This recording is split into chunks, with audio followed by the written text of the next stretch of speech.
How's it going, everybody? Button here, and today I want to talk about a very exciting Czechoslovakian Tier 10 medium tank. It is, of course, the TVP T50/51. But everyone just calls it the TVP. This tank is pretty diabolical. It's pretty crazy. Obviously, we know about the clip, the inner clip. What I wanted to show you is a quick game in the tank, some stats, and my setup on this tank, so you guys can have a good idea on how to really make this tank work in your games. So first off, this tank has a very simple consumables loadout. Just take these two repair kits and take a speed boost. There's basically no other choice. For provisions, it's more of the same. Some people like taking a protective kit, but because you're running double repair, I definitely don't think that is necessary. Just take the goulash and the fried cheese and take the fuel. For ammunition, I like to have it in intervals of 4 as 48 rounds. So I think 24, 16, and 8 is very obvious loadout. But if you can do something like 4, 20, 24, or like the 12 and 32 is also super cool. Really, just make sure that you're keeping in the intervals of 4. That's really is what matters. Because you shoot 4 shells at a time, and I feel like that just makes you like an organized player. And it's just overall good. I will say this though, 320 heat is definitely low. 261 AP, at least it's AP, so that's pretty good. When I run calibrated shells, you don't need vents on this tank. Vents just makes this tank's playstyle is way harder because now you're thinking about what you can pen. Like with 300 heat rounds, you're not penning mouses. I'm sorry, you're not really penning IS-7s, you're not really penning 60 TPs, you're not penning Type 71s. There's gonna be a lot of scary tanks to the matchmaker, and we want to be able to just deal with them. I recommend the aim time and the refine gun. This will make the tank pretty accurate. 2.7 aim time is actually really good. And you're going to be pretty accurate as you're going to be loading the inner clip in. I think supercharge is a little overrated on the tank, especially because you have just no pen to work with. Defense system, obviously standard. HP, when you're running on these no hit point tanks, take the HP, that will do you good. And just take a toolbox for every time. I like taking an optics. That'll really get the view range to near 300, which is going to be really good for your games. You can play a quasi light tank, use your speed boost, get somewhere fast, and just outspot them. One example I could think of is like on the Middleburg cross. That's going to be a really good place to play this tank. And the accelerator is going to be good for getting those early spots in, and a considerable delivery system. The maps I think that are going to be good for this tank are the big maps. Think your canals. Castilla not so much because you have no turret armor. A map like Port Bay is not going to be so good because the maps are going to be like very hold down. Fort Despair is also going to be another bad map. If you can create long distance engagements for yourself, and if you're able to peek around cover, that'll be a good spot. Like the caves on Black Goldville, assuming that you're not getting pressured out, is going to be a very good example of this. You play the far side of the caves, and then you just shoot someone as they're coming in. Or like the early crossing on Rockfield and Middleburg, if you're able to catch someone off guard, you put your 1240 clip in, and suddenly you look like a genius. Now, onto the stats of the thing. As we discussed earlier, this thing's got no pen. The DPM's pretty bad. Like 2600 at tier 10 is appalling. I thought the 62A, which has 3000 DPM, has bad DPM. But obviously, you know, this has an autoloader. The inner clip's actually really good, 1.9, but this used to be a lot better. I remember this had a 1.5 second inner clip, which honestly made the tank really broken. The view range is good, the concealment is good, the 10% engine fire is actually really good. That's actually a number you definitely want to see. 310 Alpha, they actually buffed that in the recent update, but they did adjust its DPM accordingly. I still think that's a good change because your clip potential just went up by 40 damage, and that is very good. The 410 HE though is actually really good. That's actually very high relative to its AP alpha. Some tanks don't really have a lot of good HE, so like good HE alpha. So just having this 410 HE alpha makes it really good. The only problem is that a lot of tanks that you can HE, like think 4005s, think Batchets, are running Spaliner, so that's the problem. 8 degrees of gun depression is very good. The 2.77 dispersion with refined, not so good.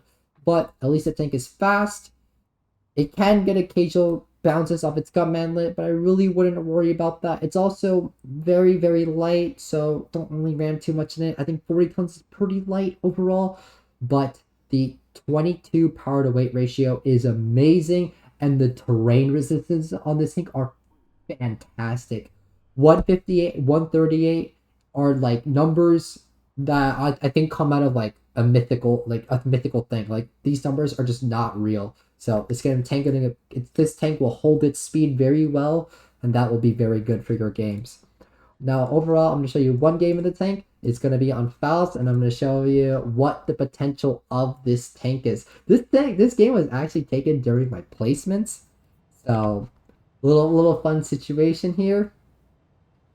I am going to go play the heavy side because the heavy side can get you a lot of initials. You could definitely outspot a lot of people in this game, and I think I have one of, if not the highest view range in this game. So I'm going to make use of that fact. I don't really remember the CS's and the T22's view range off the top of my head, but there's definitely some plays I can do. And one of those plays is the early cap on C. On a map like Faust, getting cap advantage is just really important because the games just take so long. It's a big map. It takes a lot of time. And I'm just going to wait here. If I was in say like a box or a grill, I might actually do an HE blind shot, but I see that there's a tank in B cap, so I want to try and spot it out, and I don't really see anything. I see this Type 71 on the cross. I'm not spotted yet, which is a good thing. I'm waiting for this T22, I believe that's in the cap. I'm waiting for him to leave. I don't really see anything until I come, and I do risk showing my HE side. I do bounce the first shot, very unlucky, but I'm going to put another one in. And one more in. He's going to put on... Unfortunately, he's going to put a fire into me. 3 for 2. It's definitely not the trades that you really want to be doing in this tank. But I wanted to make sure that he was a 1 clip. That's actually really important. Getting tanks under their 1 clip can make you the biggest threat. So just seeing him push into C cap is honestly a bit of a shock. I'm going to peek out with the front. And you just see how red the T22 is. Like, what is that? But it gives me these engine deck shots, so we're definitely going to take them. We're already off to an amazing start here. We just killed a T22 for free, basically, and we're going to come in and just clip the E4 out. And now I'm ready. This E4 notices that I'm here, and I'm going to load up the HE, but nope. So I'm just going to put shells into his side. Now he's dead. We're going to go for the instant reload here. And you see our next target. That's going to be the Type 71. He's going to be dead. But I'm worried about how I'm going to approach this. Because if I peek out from the wrong angle, that means they could shoot me.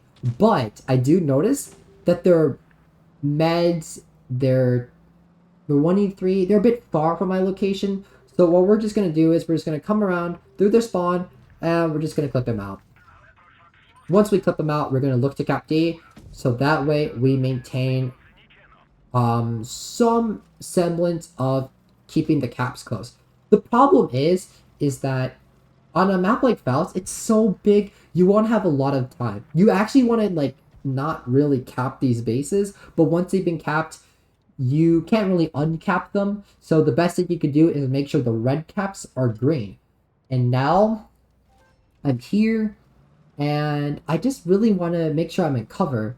So I'm just going to experiment. I do spot this CS here, and my first shell misses. 1 shell of gold. And then another shell misses, and I try to want to shoot the turret here. He's going to give me a quick little shell in, and thankfully he re-peeks again. I needed... Sometimes with the gun handling, you need 4 shells to pen 2, and that's just the way how the cookie crumbles. I'm really scared to peek too much, but this 183 shoots our S-Conk, and the S-Conk is going to push the 183. I'm going to leave him to it. Now I see a very important fight that I must win. This Rhino is going to dump on the I-7. When that happens, this Rhino, I know that he won't instantly kill me in 2 shells. I'm going to come in really quickly, pick up the kill, and I'm going to pick up C-Cap. I have 5 kills to this game. Maybe I could pick up my 6th, but I do see that this S-Conk is going in, so I figured I should just try it. I might have a chance at it, and I don't, but my advice for this tank, is hide, make sure you're playing unspotted, have really good camo discipline, and that way you'll be able to get these high damage games. I was very lucky with the T22, but when you play crazy, when you just make or when you make solid decisions, you're going to get rewarded occasionally, and that is the case that happened here. And we're gonna do 4,500. I want to say 44.99. It's gonna be 5 kills on the board, and I like this tank. I don't think it's good for farming in pubs, but it's a good tank. And I think you can use it in a platoon, especially in game modes, and just like wreak havoc, cause a lot of problems. I think the recent change to this tank is good, but I don't know if I want this to be a better tank because the TVP meta was pretty toxic, and I don't really want that to return. I think it's an okay place right now, but maybe make the alpha like 320 or something. Maybe make it a little faster. I think that'd help. I don't know. I just want this tank to get a little stronger. But anyways, I hope you enjoyed my quick review on the tank, my quick little guide. I hope you guys play the TVP. I want to see more of your battles. And yeah, I hope you have a great day. Have a good night. And see ya.